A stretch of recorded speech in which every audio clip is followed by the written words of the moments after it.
Hola, ¿qué tal? Buenas noches, les saludo en el poderoso nombre de Jesús. Estoy más que contento de poder compartir nuevamente otro video para nuestro canal. Recuerda, yo soy su amigo Jonathan Otaño y en esta ocasión quiero hablarte de lo que yo creo, y es así, es la figura más importante, más controversial, más conocida, más seguida, más amada, más odiada, la persona que causa más tropiezo en esta vida. Te quiero hablar acerca de la figura de Jesús de Nazaret. En este video quiero compartirte algunas características. ¿Quién fue Jesús de Nazaret? ¿Por qué es amado por millones y es odiado también por otra persona? ¿Por qué algunos creen en él de tal manera que fueron capaces de dar su vida por él?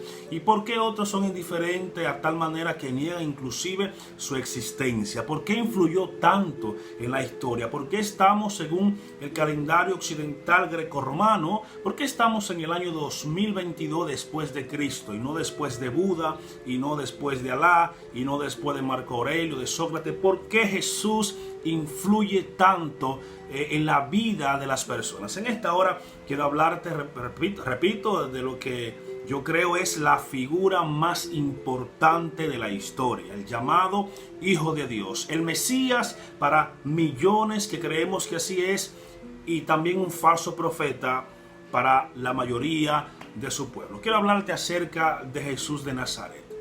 En anteriores videos había hablado acerca de Jesús, cómo es visto Jesús a través de las demás religiones. O sea, cómo las demás religiones ven a Jesús de Nazaret.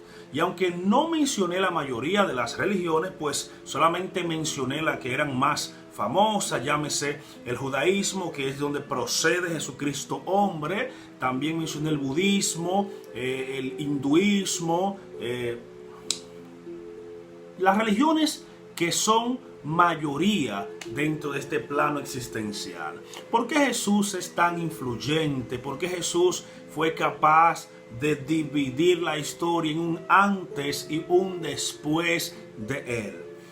Jesucristo decía en el antiguo video, o en el anterior video, para los budistas Jesucristo es bien respetado como maestro, es respetado como un sabio, una persona que influyó de tal manera inclusive a muchos. Dentro de la misma religión hinduista hay enseñanzas de Jesús que coinciden con las enseñanzas del hinduismo. También pasa así con el budismo. En el budismo, cuya figura principal es Buda, también Jesús de Nazaret es respetado. Muchas de las enseñanzas, como por ejemplo el amor al prójimo, también la enseñaba Buda, también la practican los budistas. Hay semejanzas en muchas de las enseñanzas que enseñaba Jesucristo.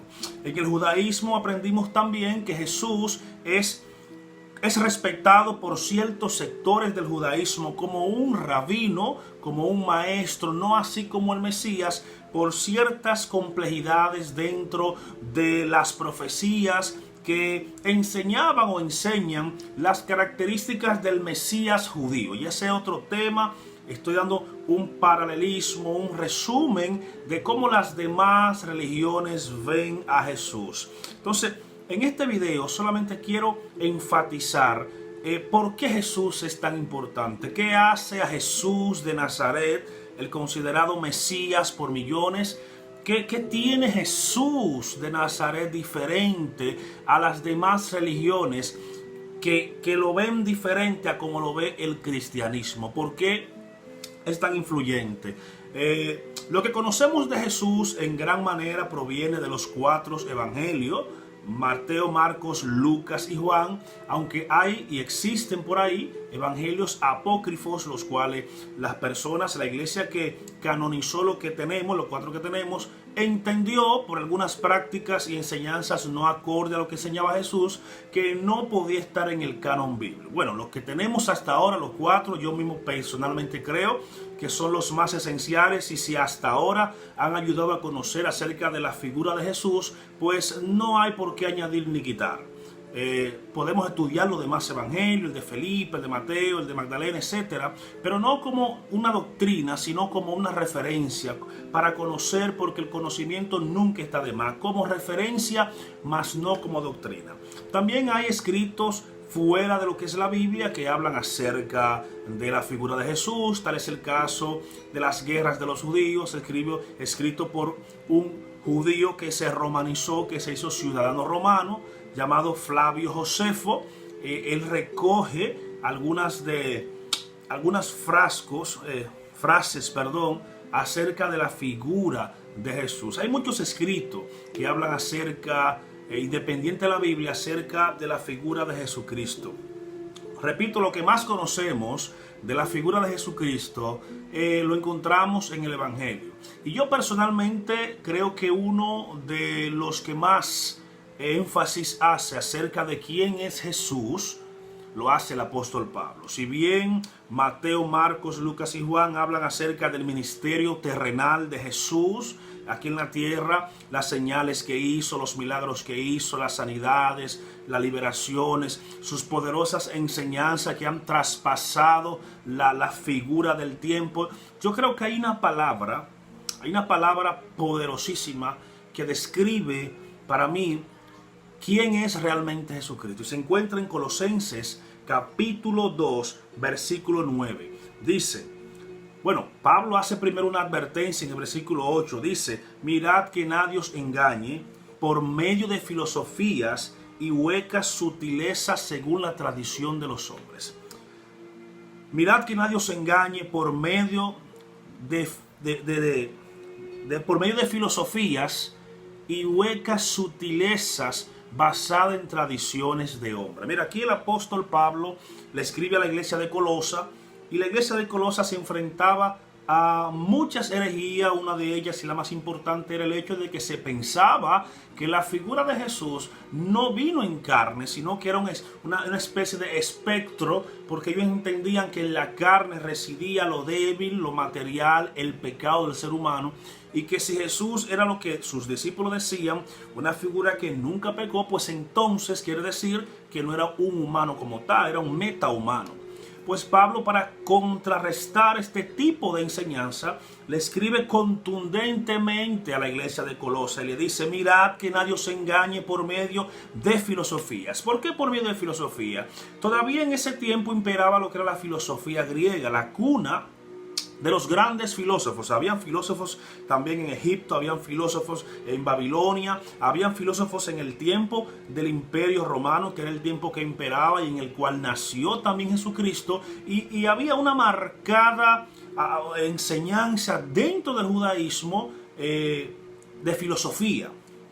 Recordemos que en el tiempo de Antíoco Epífanes, pues la filosofía helenista estaba muy arraigada en lo que era el judaísmo. Tuvieron que enfrentar, por eso celebran hasta el día de hoy la fiesta de Hanukkah, la fiesta de la dedicación, porque fue un enfrentamiento que hubo entre Judá Macabeos, los judíos de ese tiempo, contra el helenismo, que quería introducirse dentro del judaísmo. Recordemos que una de las visiones y misión de Alejandro Magno era que su cultura, su lenguaje, su ideología, pues se expandiera por todo el mundo conocido, y Israel y los judíos no iban a ser la excepción. Pues Pablo dice, mirad que nadie os engañe por medio de filosofías y huecas sutilezas, según o basado en la tradición de los hombres, conforme a los rudimentos de este mundo y no según Cristo.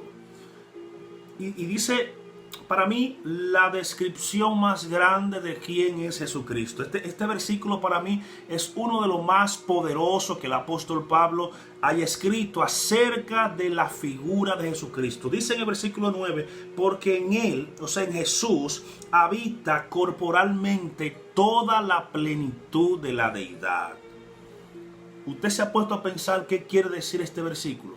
Porque en Cristo, en Jesús, en el Mesías, radica corporalmente toda la plenitud de la deidad. Estamos hablando que las características que tenía Dios se la dio prerrogativamente a Jesucristo, al que fue declarado Hijo de Dios. Las prerrogativas que tenía Jesús de utilizar las características del Padre estaban en Él. Que Él se sometiera para no hacer lo que Él quería hacer, porque Él varias veces dijo que Él no vino a hacer su voluntad, sino que vino a hacer la voluntad del Padre. Pero Pablo, por revelación divina, se le da a entender que en Cristo, en ese corderito, en esa persona que los romanos hicieron con Él lo que quisieron, en Él radicaba corporalmente, o sea, en su forma corpórea, humana, toda la plenitud de la deidad. O sea, estamos hablando que si Dios era omnisciente, Dios le permitió al Mesías, a Jesús, también tener la capacidad de la omnisciencia, de saber las cosas. Y de hecho, muchas veces el Evangelio declara que Jesús no necesitaba que nadie le dijera nada, porque Él conocía los pensamientos y las intenciones del corazón. Eso solamente podía saberlo Dios, nadie más. Y los profetas, a cual Dios le daba el discernimiento por medio de su rúa, de su espíritu, pero ese espíritu descendía otra vez. El Espíritu Santo pues bajaba, le daba la revelación, le daba el poder, pero automáticamente se iba. Pero en Jesús radicaba, o sea, estaba ahí plenamente lo que era la capacidad que solamente tiene Dios de leer los corazones. Dice: y ustedes están completos en Él, el cual es cabeza de toda potestad. Repito, para mí este versículo es el más poderoso acerca de la figura de Jesús. De Jesús se ha dicho muchas cosas. Ya le dije anteriormente que para los islámicos, para el Islam, Jesús es un profeta como Abraham, como Moisés, como Mahoma. Un profeta respetado, pero nunca considerado hijo de Dios. Porque en la mentalidad islámica, Dios no tiene hijo. También en la mentalidad judía, como tal, Dios no tiene hijo. Por eso es que Pedro dice, y dice la profecía, que Jesús sería piedra de tropiezo para muchos. Por ejemplo, Pablo en Corintios habla, los judíos buscan señales y los griegos buscan la sabiduría. Una de las características de los griegos era el hambre por saber el origen de todas las cosas. Por eso se crearon tantas teorías del origen del universo. Por eso Sócrates, Platón y Aristóteles, tres de los más reconocidos filósofos, hubieron más, pero estos son más reconocidos, siempre indagaron el hecho de saber el origen del ser humano. Tres preguntas se basaron: ¿de dónde venimos?, quiénes somos y hacia dónde vamos. Entonces, Pablo dice en Corintios que los griegos buscan la sabiduría, los judíos buscan señales. Varias veces se le pedía a Jesús con qué autoridad o cuál señal nos da para que creamos que tú eres el Hijo de Dios, que te has declarado.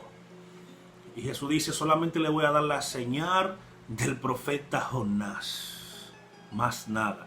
Sin embargo, Pablo decía: mas nosotros predicamos a un Cristo crucificado. Esto tú lo lees, y si lo lees como un texto cualquiera, no vas a entender las profundidades que hay en este escrito. Cuando Pablo dice: los griegos buscan sabiduría, los judíos buscan señales, mas yo os predico a un Cristo crucificado. Un Cristo crucificado. Pero es que en la teología judía, hebrea, el Mesías es eterno. O sea, en la mentalidad hebrea, el Mesías no podía morir. Y tú me estás diciendo que tú estás predicando a un Mesías crucificado, un Mesías que, murió y encima crucificado. La peor muerte que podía haber en ese tiempo. No, por eso para nosotros es una locura. Y por eso Pablo dice, no, es que para ciertamente tropezadero para los judíos y locura para los sabios griegos. Pero eso es así. El mismo Pablo tenía que estudiar 14 años el hecho de que el Mesías tenía que morir. Varias veces Jesús, antes de morir, le decía a los discípulos: voy a ser entregado en manos de pecadores, me van a azotar, van a hacer conmigo lo que le da la gana, pero voy a resucitar. Ellos no entendían eso. Y es que en la mentalidad hebrea el Mesías es eterno. El Mesías no iba a morir. Pero según las escrituras que ahora entendemos por el Espíritu Santo y por la revelación, sí debía morir, porque existían en la teología rabínica un Mesías con dos funciones. El Mesías Ben Yosef, descendiente de José, hijo de Jacob, que representaba a Isaías 53, pero también estaba el Mesías ben David o descendiente de David, que era aquel que Daniel vio en Daniel capítulo 7, el Mesías triunfante. Pero en la mentalidad judía del primer siglo, el Mesías iba a venir, ¿a qué?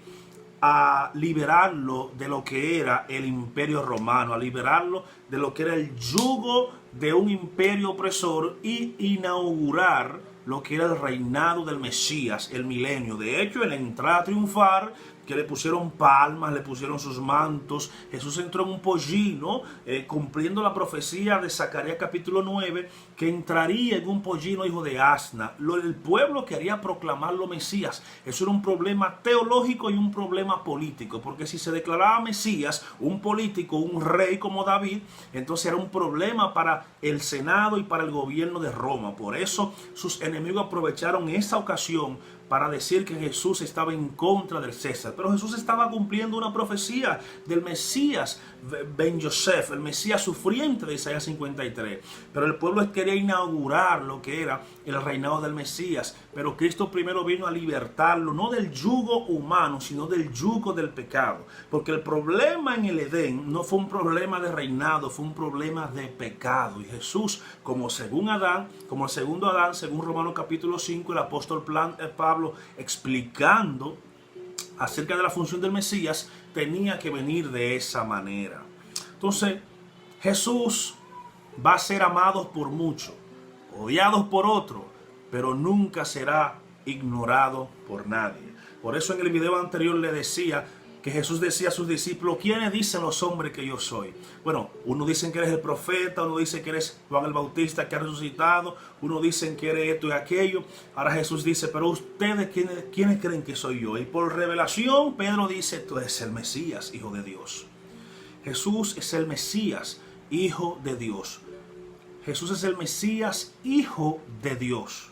Y aquí Pablo dice que porque en él habita corporalmente toda la plenitud de la deidad. Todas las características del Padre se estaban impregnadas, estaban plasmadas, estaban aquí dentro de Jesús. Por eso cuando Felipe le dice a Jesús: muéstranos al Padre, Jesús le dice: pero tanto tiempo estás con el Padre.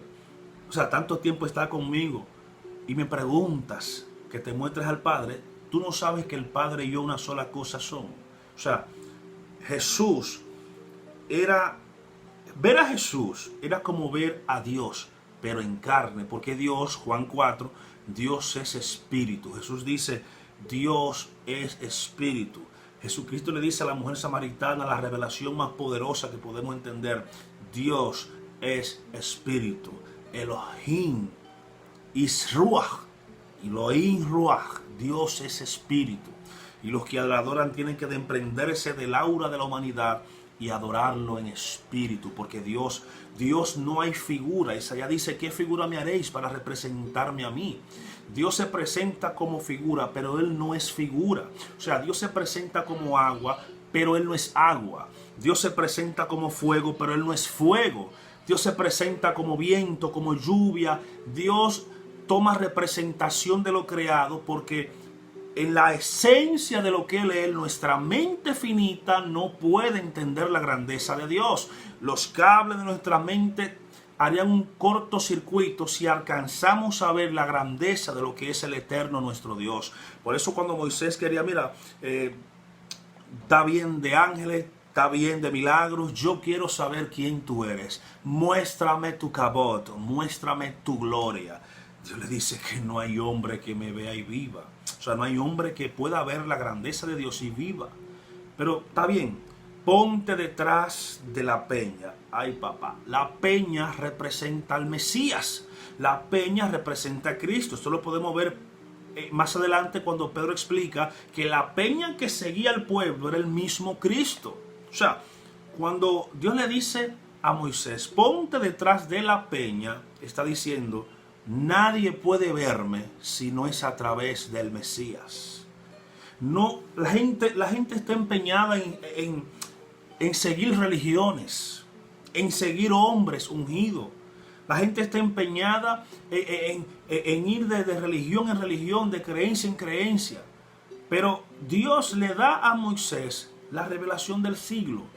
ponte detrás de la peña, mi gloria pasará, yo pondré mi mano sobre ti y tú verás mis espaldas. Cuando dice que Moisés vio las espaldas de Dios, está hablando en el lenguaje hebreo, según la interpretación del Sod, una de las 4 reglas de interpretación de los hebreos, Remes Sod, dice que las espaldas de Dios representan lo secreto, oculto y misterio de Dios. Cuando dice que Moisés vio las espaldas de Dios, está diciendo que Moisés entró en la máxima intimidad de lo que es estar en la presencia de Dios. Por eso cuando Moisés declara que fue lo que vio, lo que dice es: ciertamente eres un Dios amoroso, benévolo, misericordioso, lento para la ira y grande en misericordia. ¿Qué fue lo que vio Moisés? La plenitud de la bondad, del amor de Dios, el secreto más íntimo, el ser, el núcleo, la esencia misma de Dios es amor y misericordia. Entonces Jesús le dice a Felipe: tanto tiempo conmigo y me dice que te muestre al Padre. Si me ha visto a mí, has visto al Padre, porque Jesús es una emanación, es como la representación del Padre en la tierra. No es el Dios mismo. Jesús, Dios son 2 personas independientes. Pero el ver al Mesías, el ver a Jesús, es como ver a Dios, porque no hay hombre que vea a Dios y viva, pero puedes ver a Dios a través del Mesías. Y eso es lo que las religiones han ocultado. Respetan a Jesús, claro, la ven como un avatar, como un gran maestro, como un gran rabino, pero Jesús es más que eso. Jesús es la representación de Dios aquí en esta tierra. Jesús es la máxima autoridad celestial dada a Jesús. Por eso Pedro dice en Hechos capítulo 4 versículo 12: y no hay un nombre dado a los hombres en que podamos ser salvos sino en el nombre de Yeshua, de Jesús. O en otra versión diría: y no hay otro nombre dado a los hombres para salvación, o no hay un nombre dado a los hombres en que podamos ser salvos sino en el nombre de Jesús. Ahora, hay muchas personas que se llaman Jesús, pero aquí Pedro está hablando de autoridad. Pablo lo explica mejor. Pablo dice en Filipenses capítulo 2 que él, siendo en forma de Dios, o sea, él estando en el estatus de Dios, no escatimó, o sea, no pensó, ni un momento dudó en despojarse de ese estado de autoridad. Él, siendo en forma de Dios, no escatimó el seguir siendo igual a Dios, sino que se despojó. Y despojarse no es vaciarse. Despojarse es dejar tu nombre de autoridad por un momento para hacer algo que no es digno de tu nombre. Es como si tú pones a un rey o a un presidente a barrer la calle. Puede hacerlo, pero no es su asignación. Puede realizarlo, pero no fue a lo que fue llamado. Fue lo que hizo Jesús. Se despojó de su autoridad, se despojó de lo que él era, siendo en forma de Dios. No escatimó el ser igual a Dios como cosa que aferrarse, sino que se despojó y tomó la forma de siervo. O sea, el creador se hizo como una criatura. El rey se hizo siervo. Estando en la condición de siervo, se humilló porque sirvió a gente que no merecían ser servido por él. Ahora bien, también hizo algo más profundo. Murió y la peor muerte, la muerte de cruz, donde morían los criminales, asaltadores, ladrones, delincuentes, etc. Y por ese despojo de Cristo, de su gloria, dice Pablo, que Dios le dio un nombre que es sobre todo nombre. Pero espérate, ¿cómo no? Porque hay mucha gente que se llama Jesús. Hay mucha gente que se llama Yeshua en hebreo o Yahoshua en arameo. ¿Qué tiene que ver eso? ¿Qué significa que le dio un nombre que es sobre todo nombre? Es que este nombre representa autoridad. Lo que está diciendo el apóstol Pablo es que Dios le dio un nombre que es sobre todo nombre, para que en el nombre de Yeshua, en el nombre de Jesús, se doble toda rodilla de lo que están en el cielo, de lo que están en la tierra y de lo que están debajo de ella. Y que toda lengua confiese que en Yeshua, en Jesús, solamente hay salvación. Religiones no salvan. Tú puedes estar en cualquier religión, pero si esa religión no tiene a Cristo plasmada, no te vas a salvar. Tú puedes estar en cualquier sistema de creencia, en cualquier religión, cualquier grupo religioso. Si no está Cristo en esa religión, no eres salvo. es un culto, es un club más. Porque no hay un nombre dado a los hombres en que podamos ser salvos si no es en Cristo Jesús. Porque en Él radica corporalmente toda la plenitud de la deidad. Cualquier religión puede pensar lo que sea, pero si no está Jesús en medio de su religión, de su creencia, está perdido. Y recuerde que las Escrituras Sagradas dicen que hay caminos que al hombre le parecen derechos, pero su final es camino de muerte. Y sí, yo estoy consciente de que muchas de las enseñanzas de Jesús se han utilizado para manipular al hombre. Se han utilizado para manipular a muchas personas. Por eso la gente está cansada de religión. La gente está despertando. La gente tiene hambre de Dios, pero no del Dios que ha enseñado las religiones por mucho tiempo. Llámese como se llame, no voy a mencionar el nombre. Pero la gente quiere conocer a Dios. Y es a través del Jesús de la Biblia, Jesús que ponía a pensar a las personas. Si la religión te embrutece, si la religión donde tú estás no te deja pensar, no te deja tener un espíritu analítico, no te deja tener un espíritu crítico, sal corriendo de ahí, porque las 92 parábolas que se encuentran en la Biblia, todas ponían al oyente a pensar, y eso me agrada de Jesús. Por ejemplo, Jesús le preguntaron en una ocasión: Maestro, ¿cuál es mi prójimo? Era fácil para Jesús decirle: no, tu prójimo es cualquier persona que necesite de tu ayuda. Fin, se acababa la historia. No, Jesús decía: ok, un hombre descendía de Jerusalén a Jericó, fue asaltado en el camino, pasó un sacerdote, pasó un levita y pasó un samaritano. Ni el sacerdote ni el levita lo ayudaron, sin embargo el samaritano sí lo ayudó. Y esto es interesante porque el samaritano era tomado como impuro, como peor que un gentil, porque era la mezcla entre judío y gentil. El hecho es que Jesús le refiere esta palabra y luego le pregunta: ¿quién de los tres fue el prójimo? Y responden: el que tuvo misericordia, el samaritano.